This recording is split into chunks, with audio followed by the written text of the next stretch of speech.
Alors, dans cette partie, nous allons comparer les courants produits par les piles et les courants produits par les prises. Dans le circuit de gauche, nous avons branché le fil rouge ici à la borne plus et le fil noir qui est ici à la borne moins de la pile. On voit que la DEL verte ici est allumée, que la tension ici ne varie pas, ça mesure la tension aux bornes de la pile. On voit donc que dans cette configuration-là, le courant circule dans ce sens, puisque c'est la DEL verte qui est allumée, le courant circule comme ça.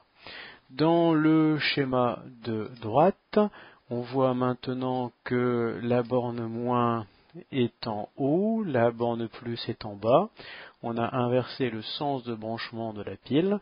Eh bien, on voit maintenant que le courant tourne dans l'autre sens. Il va toujours, bien sûr, du plus vers le moins.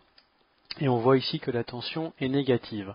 Donc la pile, quand on ne retourne pas la pile, bien sûr, elle produit toujours un courant qui circule dans un seul sens. On dit que la pile produit un courant continu. Alors si on observe maintenant le courant produit par les prises. Alors souvenez-vous qu'on ne peut pas se brancher directement sur une prise.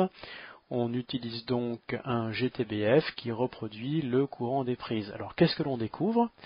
Eh bien, on découvre ici que parfois c'est la DEL rouge qui s'allume, parfois c'est la DEL verte qui s'allume, et on voit ici que l'ampèremètre, vous voyez ici l'ampèremètre est branché en série, il mesure directement l'intensité, on voit que l'intensité est parfois positive, parfois négative.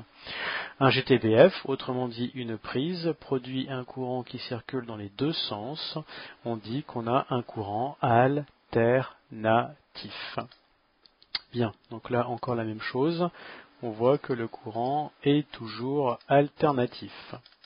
Bien, alors qu'est-ce qu'on va écrire sur le cahier par rapport à tout ça? Eh bien vous écrirez petit 2 étude du courant, vous séparez une demi-page en deux, vous ferez ce schéma-là à gauche avec une pile. Alors bien sûr, le sens du courant ici sera à tracer. Vous écrirez que la pile produit un courant électrique qui circule dans un seul sens.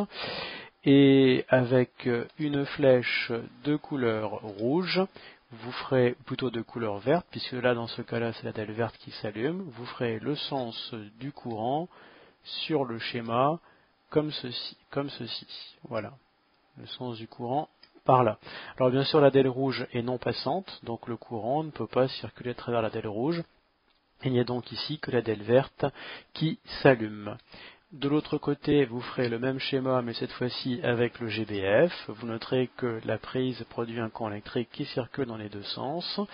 Et vous ferez la flèche verte dans ce sens-là, pour indiquer que dans ce sens-là, eh bien, c'est la DEL verte qui s'allume, et vous ferez des flèches rouges qui vont dans l'autre sens, comme ceci, pour indiquer que lorsque le courant va dans ce sens-là, c'est la DEL rouge qui s'allume.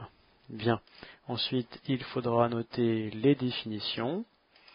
Donc, on appelle courant continu un courant qui circule dans un seul sens, et on appelle courant alternatif un courant qui change de sens. Alors à la prochaine séance, dans la prochaine séance, nous étudierons les variations de la tension aux bornes du GBF au cours du temps. Comment varie la tension aux bornes du GBF au cours du temps.